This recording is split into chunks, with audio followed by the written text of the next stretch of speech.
o Senar Entrevista recebe um dos empresários mais ousados do Amazonas, Cal Gonçalves Júnior. Eu disse ousado porque ele fundou no Amazonas, na cidade de Barcelos, uma empresa que produz e comercializa água a partir da umidade do ar. A O Amazon Air Water é a primeira empresa do planeta a produzir água retirada direto da Amazônia. Cal Júnior é filho de amazonense com espanhol, mas nasceu no Rio de Janeiro. Ele perdeu os pais muito cedo e aos 16 anos mudou para a cidade de São Paulo, onde fundou a sua primeira empresa em 1991, uma empresa que comercializava presentes importados. Ele é bacharel em Direito, mas descobriu muito cedo que o seu sonho era ser empreendedor. Por isso, não atuou na área do direito. Cal Gonçalves Júnior, seja bem-vindo ao Senar Entrevista. Muito obrigado, prazer todo meu de estar aqui com você. Cal, você nasceu em que lugar do Rio de Janeiro? Porque eu fiz aqui uma apresentação, contei um pouquinho da tua história. De que lugar do Rio de Janeiro? Eu nasci na Maternidade da Lagoa, zona sul do Rio, mas eu fui criado no subúrbio, em Jacarepaguá, na Praça Seca. Boa parte da minha infância ali, onde o Rio de Janeiro ele funciona muito mais na rua, com as portas abertas, é um rio quase de interior. Como é que foi sua infância, o convívio com seus pais? Bom, eu tive uma infância totalmente já motivada a realizar coisas, porque eu cresci dentro da Legião da Boa Vontade.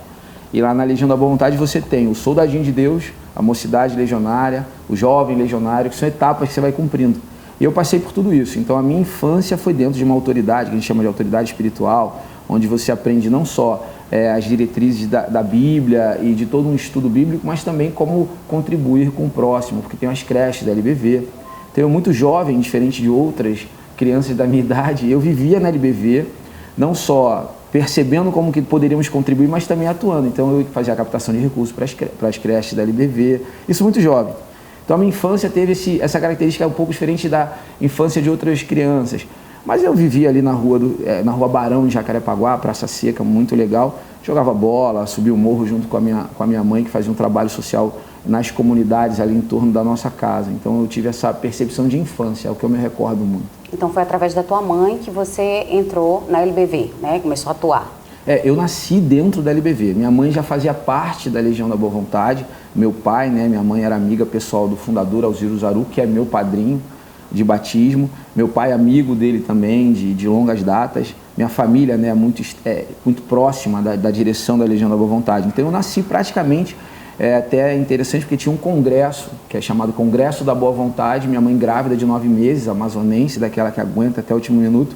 E teve um determinado momento, passou mal, saiu diretamente dali para a maternidade e eu nasci. Então eu nasci 7 de outubro de 71, saindo direto de um congresso da Legião da Boa Vontade. Eu falei no início também sobre seu pai. Seu pai não é brasileiro, né? Conta um pouquinho da história do teu pai e da influência dele na tua vida. Meu avô e a minha avó são da região da Galícia, onde meu pai nasceu, mas eles vieram muito cedo, muito novo para o Rio de Janeiro, para o Brasil, fugindo, lógico, né, de uma repressão que existia naquela região. E seu Cal, da Galícia, né, acabou se radicando no Rio de Janeiro. E ali, meu pai nasceu em 1914. E depois de 2 casamentos, ele veio para o Amazonas a trabalho. Foi quando ele conheceu minha mãe aqui, uma linda amazonense de Itacoatiara. Foi vice-miss Amazonas, jogava futebol pelo Atlético Rio Negro aqui, foi campeã. Numa época, década de 50, 60, onde era proibido a mulher praticar esportes, ditos esportes masculinos. Então, era uma lei de Getúlio Vargas que proibia, vocês mulheres não poderiam chutar uma bola na rua ou fazer qualquer outro esporte. E já existia essa ruptura, né, natural da mulher amazonense, que é tão guerreira, né? Não é só o nome amazônico que é à toa. Vocês realmente são mulheres fortes e guerreiras. E minha mãe era igual. Começou ali. Quem é a tua inspiração? Teu pai ou a tua mãe ou os dois juntos? Os dois juntos, né? Cada um tem uma história grandiosa de vida. Eu costumo dizer que se eu conseguir chegar a 10% do que eles tiveram de representatividade, não só na minha vida, mas na vida de muitas pessoas, meu pai como um grande empresário, empreendedor, minha mãe também como uma grande ativista social, eu já vou me considerar realizado. Então, eles são realmente a fonte de inspiração e tudo que permeia dentro deles, né? Não só a capacidade individual, mas eles conseguiram expandir para mim não só a literatura que eles absorveram, mas também a própria condução do que eles aprenderam. Porque não adianta você aprender e não aplicar, né? Então, eles tiveram isso. Eu tive de forma muito intensa esse amor, né? Que eu acho que isso é o verdadeiro amor de uma mãe e de um pai, quando você consegue transmitir o conhecimento aprendido. Cal, a sociedade impõe que o jovem tem que fazer uma faculdade antes de começar a empreender, né? E a gente está vendo já um pouquinho a inversão desses valores. Seu sonho sempre foi empreender? Sempre. Você chegou a fazer faculdade? Não, meu sonho sempre foi empreender. Na verdade, comecei a empreender muito cedo, porque eu perdi meus pais muito cedo. E como consequência dessa decisão cósmica, né? Eu costumo dizer dessa forma, uma decisão divina, eu acabei assumindo responsabilidade. Mas já tinha esse instinto natural de empreendedor. Eu fiz faculdade de Direito alguns anos depois e digo que foi muito mais para participar desse processo acadêmico do que uma decisão pela minha escolha profissional a ser exercida. Então eu precisava também entender, eu acho que, e também honrar um pouco a memória do meu pai, que era um ávido incentivador para que eu seguisse uma carreira acadêmica. Mas eu empreendo desde cedo. Desde muito cedo. Então a faculdade ela veio convergendo pelo que eu fazia já como empresário. Você já pensou em atuar como advogado ou nunca passou pela tua cabeça? Olha, eu posso dizer, tomando toda a liberdade de ser apenas um bacharel, um estudante de direito, de que eu faço o trabalho de um advogado social. Quando a gente decide empreender, quando a gente decide gerar emprego, proporcionar renda para outras famílias, você também acaba assumindo responsabilidade. E essas responsabilidades eu acho que está ali na diretriz primária de um bom advogado. Defender o social, promover a justiça. Então, de uma certa forma, eu faço isso. Óbvio que não oficialmente, com a carteira da ordem, respeitando. E a gente agora pode, inclusive, parabenizar que temos um presidente nacional, diretamente aqui do nosso estado, coordenando e comandando assim, a ordem dos advogados, do qual eu tenho um respeito enorme. Mas eu costumo dizer, não é que eu não pensei em advogar, eu não pensei em te utilizar da minha carteira ou de uma possível carteira que eu tivesse ou do meu diploma para uma função de resultados financeiros. Mas se a gente for analisar a palavra em si, o seu sentido em latim, eu faço isso também. Cal, não teve nem tempo, né, de pensar em advogar, até por conta de 19 anos já montar o primeiro empreendimento. Exatamente, foi a Locauan, lá em São Paulo, na Rua do Ilho, na Lapa. Eu montei meu primeiro empreendimento, José Henrique M.E., em homenagem ao meu pai. E era uma empresa de presentes importados, eu tinha um amigo que importava brinquedos e entre outras coisas. E eu abri uma loja e na intenção, inclusive, de lançar uma marca conceitual, que pudesse utilizar a camiseta como um veículo de comunicação, mandando mensagens positivas. Uma das primeiras camisetas que nós fizemos era uma mensagem de Bob Marley, que inclusive faz a regência da minha vida até hoje, né? Sobre o desafio de empreender. É uma frase interessante, depois a gente dá uma dica para o pessoal procurar, que ela diz mais ou menos assim: é melhor atirar-se à luta em busca de dias melhores do que correr o risco de permanecer estático, como os pobres espíritos que não lutam, não vencem, não sabem a dor da derrota, nem o orgulho de ressurgir dos escombros. Acho que é bem para o empreendedor isso. E você continua se atirando, né? Que é o que a gente vai falar no próximo bloco para contar a história da O Amazon Air Water, tá bom? O intervalo é bem rapidinho, a gente volta já.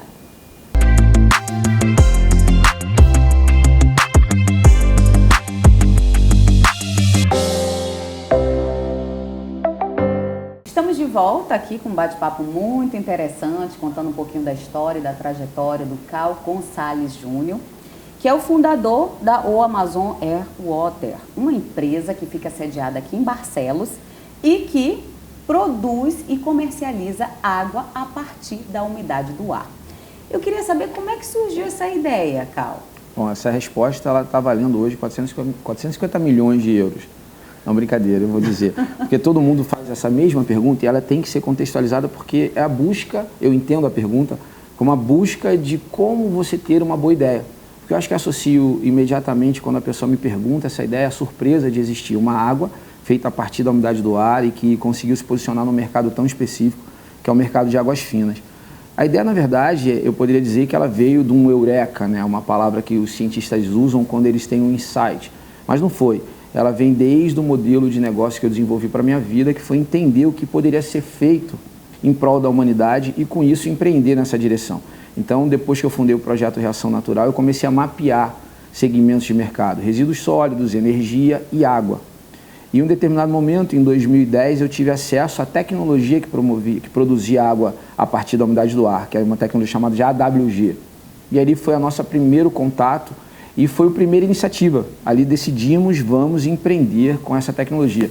Primeiro, nós montamos uma empresa que fez a pesquisa e o desenvolvimento da tecnologia com o objetivo de produzir máquinas que fazem a água da umidade do ar, que hoje é uma divisão da empresa. Mas depois de entender que a tecnologia em si, ela teria que ter muitas respostas para que eu pudesse te explicar o que você estaria consumindo, a gente teve sim aí um momento de insight que foi, não, eu vou comercializar o resultado dessa tecnologia, a água produzida a partir da umidade do ar. Porque se eu chego com uma garrafa da O, abro, sirvo para você, a gente bebe, e eu digo, ela é produzida a partir da umidade do ar, eu encurto a sua percepção sobre a tecnologia. A partir disso, você já tem acesso ao resultado dela. E depois você começa a desbravar a tecnologia em si. É como um iPhone, né? Você tem uma tecnologia integrada de várias inovações, mas quando você pega, a utilização é simples. E quando você tem uma utilização simples, você reconhece imediatamente a função daquilo. E depois, de acordo com o seu interesse, você vai aprender o que veio, de onde veio, para onde vai. Então, quando nós tivemos a ideia, o primeiro passo foi a tecnologia e depois o resultado. E aí surgiu o Amazon Airwater. Qual a proposta hoje? Bom, a empresa ela é uma empresa que tem um ecossistema em 4 frentes de negócios. Mas, lógico, isso tudo sendo representado pela nossa garrafa de água, que hoje já está no mundo inteiro. Nosso objetivo como empresa é mostrar uma Amazônia de sucesso, uma Amazônia que tem valor agregado. A gente, como empresa, promove uma percepção inversa do que o mundo tem hoje, dizendo que a Amazônia precisa de ajuda. Não, na verdade, nós aqui da Amazônia que ajudamos o planeta. A Amazônia não precisa ser salva, é o mundo que precisa ser salvo. Existe uma corrupção social, uma corrupção ambiental, uma destruição dos nossos mares, dos nossos ares, e eles vêm em todos os lugares, né, sentados em suas cadeiras, dizendo que nós aqui da Amazônia precisamos ser salvos. E a Amazon dando representatividade a um produto de alto nível de valor agregado, né? Nós somos um produto que costuma, uma garrafa 80 euros, ela tem como bandeira exatamente dizer isso. Nós somos uma Amazônia vencedora, nós somos uma Amazônia que realmente produz e puxar a percepção disso. Assim, o síndrome de vira-lata passou longe dentro da nossa empresa e a gente não permite que isso se perpetue em ninguém. Então, quando a gente chega com um produto desse, onde uma pessoa que tem uma Ferrari reconhece o nosso produto com o mesmo padrão, ele começa a reconhecer a nossa Amazônia dessa forma, como consequência o nosso Brasil. Esse é o nosso primeiro passo como proposta mundial, integrando um produto. Hoje vocês estão presentes em todos os continentes, Estamos presentes em todos os continentes. Nós implantamos uma operação pós-pandemia chamada Operação Pangeia, uma operação interna, onde, quem não sabe, Pangeia era quando os nossos continentes eram unificados. Né? E ali a gente fez uma estratégia através de uma grande empresa de logística mundial e conseguimos, através de uma promoção comercial, fazer com que o produto chegasse em diversos pontos para que ele pudesse ser regulamentado. A partir disso, a gente operou a instalação de bases onde existem nossos distribuidores e também de parceiros comerciais, mas tudo através do digital. A nossa empresa também tem essa percepção de inovação. Depois da pandemia, nós digitalizamos todo o nosso processo. Hoje você pode, com 4 cliques, receber uma água do ar da Amazônia em qualquer lugar do mundo na sua casa. Fala pra gente as redes sociais, as plataformas Legal. Que o público que está assistindo pode encontrar. Bom, você pode entrar no site, que é oamazon.com.br, nosso Instagram, @oamazonairwater, e a partir dali você desbrava todo o universo da O. Tá todo mundo curioso, né? Eu vou pedir até pro nosso cinegrafista ele fazer um zoom a partir disso para você apresentar aqui. Ah, não é só apresentar, isso aqui é um presente para você. Nossa água eu trouxe especialmente explicando que isso é uma safra limitada. A gente produz água a partir de safras. O mesmo conceito do vinho, né? Então essa safra é uma safra com 200 garrafas exclusivas, é um presente para você, para toda a sua equipe. Ela é feita com uma embalagem aqui de uma empresa amazonense, Amazon Embalagem, super incrível. E vem essa garrafa que é um elixir da Amazônia. Olha que chique, gente. Faço parte dos 200. Exato, exato. E aqui é interessante, né? Você tem um QR Code aqui atrás, além de todas as especificações da água, que é uma coisa muito importante, que as pessoas não prezam por isso, não leem sua água. Mas aqui com esse QR Code, você registra a água e ela é única, especialmente para você, não tem duas no mundo. Lá você recebe não só o certificado da água, como todas as especificações, o dia que ela foi produzida, o momento que ela foi produzida, a assinatura do nosso químico responsável e, lógico, para que ela seja exclusiva como você é. Obrigada. E a gente vai continuar aqui a entrevista, porque está muito interessante. Faz aí, ó, se puder fazer aí, ó, um zoom para mostrar aqui. E a gente vai continuar aqui a nossa entrevista agora, mas a gente vai falar um pouquinho sobre antes da água produzida a partir do ar da Amazônia, porque tudo começou com reação natural, né? Essas ideias que você criava para empreender. Conta pra gente, o que foi o Reação Natural? O que é, né? Hoje ele é o que é, exato. Na verdade, ele é contando de trás para frente, né? Ele hoje é o nosso instituto, né? Ele atende todos os projetos sociais que a Amazon desenvolve, não só na Amazônia, como em todos os lugares que o projeto Reação Natural atua. Mas logo após eu ter perdido meus pais, eu mudei de volta para o Rio de Janeiro, eu morava em São Paulo, e ali nós fundamos o projeto Reação Natural, que tem uma proposta de unir o entretenimento à causa socioambiental. Na época a gente falava ecologia, depois virou ecossocial, depois virou socioambiental, ou seja, as nomenclaturas vão mudando, mas o nosso propósito não, que é justamente nós entendemos que a ponte entre o problema e a solução é a conscientização. Durante muito tempo, né, eu imaginei que o problema da humanidade era a comunicação, mas na verdade não, é a compreensão. Eu posso aqui me comunicar com você se comunicar comigo e a gente sai brigado, não chegar a nenhum ponto de convergência. E o Reação Natural, através da conscientização, que é uma etapa diferente apenas da comunicação, onde realmente a gente promove uma mudança na sua percepção e a partir disso a sua compreensão fica mais evidente, nós começamos a colocar o debate das questões socioambientais em evidência nas plataformas de televisão, um programa de televisão, uma revista, um programa de rádio e um site.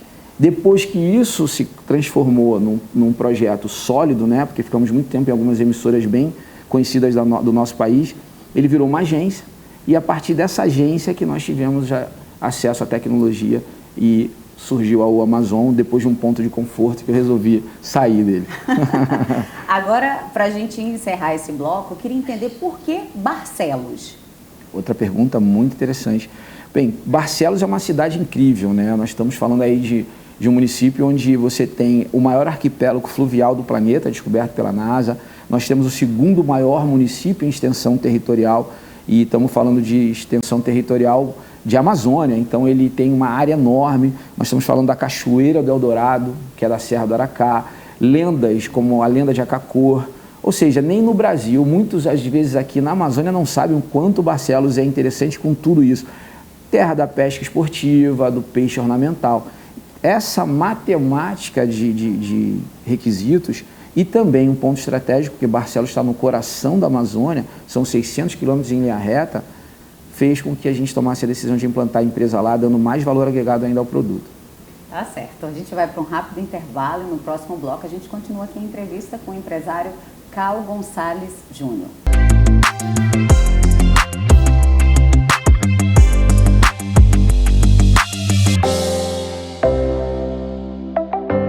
Estamos de volta e ainda falando sobre a sua holding. Você comentou comigo que está em processo de expansão, mais precisamente na Europa. Fala os projetos agora para esse segundo semestre. Antes da pandemia nós lançamos o empreendimento, o produto, né? Inclusive essa edição, que é a edição Onça Pintada, em Paris. Nós temos uma sede em Paris, a empresa se posicionou. Após a pandemia, né, com grandes mudanças, a gente reformulou a estratégia, como eu falei, nós digitalizamos a operação inteira. Hoje você, através de 4 cliques, você recebe a sua água na sua casa, em qualquer lugar do mundo. Mas percebendo o mercado, entendendo assim, a força internacional que ele tem e que era o nosso planejado, né, 95% da nossa produção da água é para o mercado de exportação, nós estamos hoje nos posicionando nos Estados Unidos. Então, dando um spoiler para você, nós estamos realmente levando a empresa para os Estados Unidos, que é o grande desafio comercial do mundo. Nós já temos, né, nosso produto, distribuidores, mas nós estamos implantando a nossa base, né, o que a gente chama de a sede mundial de distribuição vai ser nos Estados Unidos, mais precisamente em Miami. Isso sendo bem um spoiler. Temos uma sede em Dallas, outra em Nova York, de distribuidores, mas nós estamos colocando o que é o que a gente chama de operação cross-border. A gente produz na Amazônia, leva para Miami distribui para o mundo todo. Como é que você se sente sendo pioneiro com essa tecnologia e com esse produto? Olha, quando se trata de sentimento e correlacionado a negócios, eu sou muito pé no chão, muito conservador no que se faz. Eu não permito que nenhum título, nenhuma confete ou aplausos ou que nos enalteça coloque a gente fora do foco. Nós somos uma empresa grande, mas ainda estamos no começo do que temos a conquistar. Independente dos 10 anos já caminhados, muita gente diz, nossa, 10 anos, mas só agora que eu vi a sua água, só agora eu ouvi falar. A construção de algo grandioso não é de uma hora para outra. E muito mais com as dificuldades que nós enfrentamos no nosso país para empreender. Então, voltando à sua pergunta, o meu sentimento é um sentimento de responsabilidade, é como eu me sinto. Eu não estou brincando nem com a vida de pessoas, muito menos com a minha, e muito menos com uma proposta que dê, né, a representatividade que a gente busca, que é o tema Amazônia. A nossa mãe Amazônia, para mim, ela é sagrada. Então, quanto mais nós crescemos, quanto mais nós conquistamos, mais eu me sinto responsável, mais eu me sinto comprometido. Bom, muita gente diz, Cal, você deveria viver a liturgia um pouco mais da realização, desse título de pioneiro, da inovação ou das conquistas. Nós ganhamos um prêmio agora em Barcelona, julho vamos receber, não sei quando o programa vai ao ar, mas é julho, dia 5. Se você perguntar, Cal, qual é o seu sentimento em relação a isso? Bom, esse prêmio nós vamos receber, mas eu tinha uma cautela muito grande com essa coisa de prêmios, né? Eu não sei qual foi o famoso que disse, mas eu concordo com ele, tem muito mais prêmio do que pessoas merecedoras de recebê-los. E eu me coloco dessa forma. Eu acho que, independente de quanto dinheiro, quanto de conquista ou quanto de posicionamento nós atingirmos, o processo, acho que, da evolução máxima é a humildade. Então, responsabilidade com humildade é como eu hoje me sinto. E isso também se transmite, e a gente percebe, com as pessoas que fazem parte da sua empresa lá em Barcelos, né? Não é simplesmente uma empresa que está lá, é uma empresa que cresce com as pessoas do município, não é isso? Isso faz parte do nosso propósito também. Nós somos uma empresa que entendemos que a melhor forma de você preservar a Amazônia, preservar o interior da Amazônia, é você promover oportunidades reais para que o ribeirinho, para que a comunidade local continue ali. Hoje nós vemos no nosso interior do Amazonas a emigração, as pessoas saindo porque não tem opção. O jovem ele tem que vir para Manaus, que é uma metrópole, ou ele quer ir para outro lugar, e aí nós acabamos inflamando, inchando o mercado e não temos opções. E na verdade ele não queria sair de lá. Ele poderia sair para passear, viajar, como qualquer jovem de qualquer lugar, de qualquer país, de qualquer cidade, se ele tiver condições financeiras, se ele tiver condições. E qual a pessoa melhor para cuidar de uma casa? O morador daquela casa, o que nasceu naquela casa. E quem melhor para cuidar da Amazônia? O morador do interior da Amazônia, o indígena, o caboclo, o ribeirinho. Então a nossa empresa tem isso. E eu posso dizer, eu tenho pessoas que trabalham comigo desde a área de manutenção até em altos cargos técnicos por mérito e por currículo do interior. E que nós entendemos que, gerando oportunidade, a gente pode absorver essa mão de obra. Quem está acompanhando agora pode até estar se sentindo inspirado com as ideias, com a história de vida que você contou aqui pra gente. Hoje, qual é a principal dificuldade para quem quer empreender? Bom, primeira dificuldade é você ter coragem, né? Eu acho que, independente de toda a dificuldade técnica, burocrática, vem de um padrão de comportamento humano. A gente nasce para ir para o colégio, do colégio para a faculdade, fazer um diploma, procurar um emprego, receber um salário e dizer, estou seguro. Não, o sentimento de segurança não existe em nenhum lugar. Seja ele no seu emprego, seja ele você empreendendo. Então, a primeira dificuldade é romper a barreira do medo. Se você quer empreender, você tem que entender, medo é o imã do azar, mesmo que você não acredite nessa palavra. Então, é o primeiro passo. Depois disso, são inúmeras burocracias que a gente ainda enfrenta no nosso país, principalmente quem decide empreender inovação. Nós temos dificuldades tributárias, dificuldade de incentivo sobre a inovação, mas não sendo piegas e muito menos repetitivo, eu acho que qualquer dificuldade ela fortalece, se você tiver coragem para avançar. E eu acho interessante também porque todos os anos eleitorais que a gente passa aqui, especificamente no estado do Amazonas, a gente corre aquele perigo de perder os incentivos da Zona Franca, quando a gente poderia estar incentivando ideias e empreendimentos como esse, que leva e aproveita também as potencialidades, as riquezas da nossa região, né? Então, Cal, como é que você vê isso? Porque parece assim um contrassenso, né? Estão brigando por um modelo só, enquanto a gente tem uma infinidade de opções. Olha, eu sou muito objetivo, muito claro quanto a isso, até porque eu exerço um papel contundente nesse debate, porque eu promovo o desenvolvimento também através do que nós estamos fazendo de um modelo de negócio que pode ser replicado, pode ser utilizado. Eu sou completamente avesso a qualquer assistencialismo. Assistencialismo, ele gera comodismo. Você pode dar um suporte, você pode dar uma base, você pode proporcionar, sim, o mínimo, que isso sim é necessário. Mas a partir do momento que a gente ficar à mercê de uma caneta, seja lá quem esteja segurando, um estado como o nosso, uma floresta como a nossa, eu acho incongruente com o que nós realmente representamos. O nome Amazonas, ele vem de uma mitologia de guerreiros.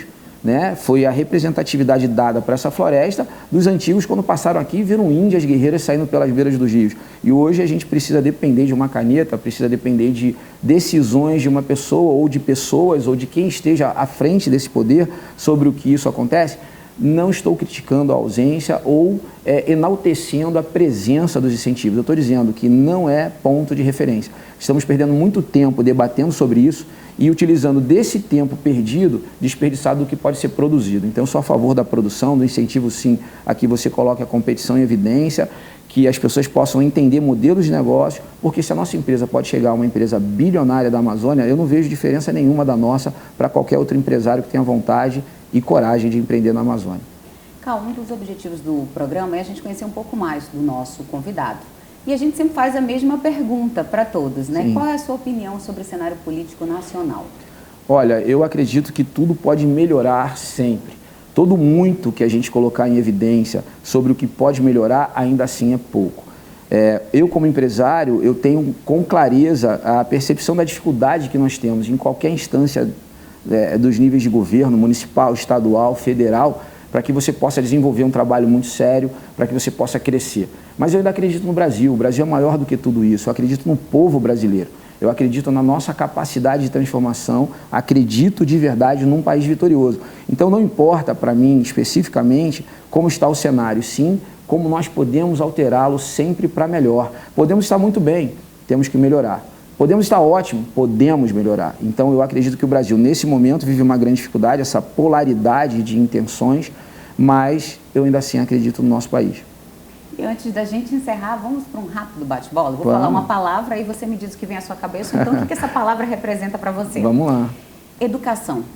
Bom, educação, solução. É a solução do nosso país, do mundo. Empreendedorismo. Dificuldade, porém, o único caminho para crescimento. Tecnologia.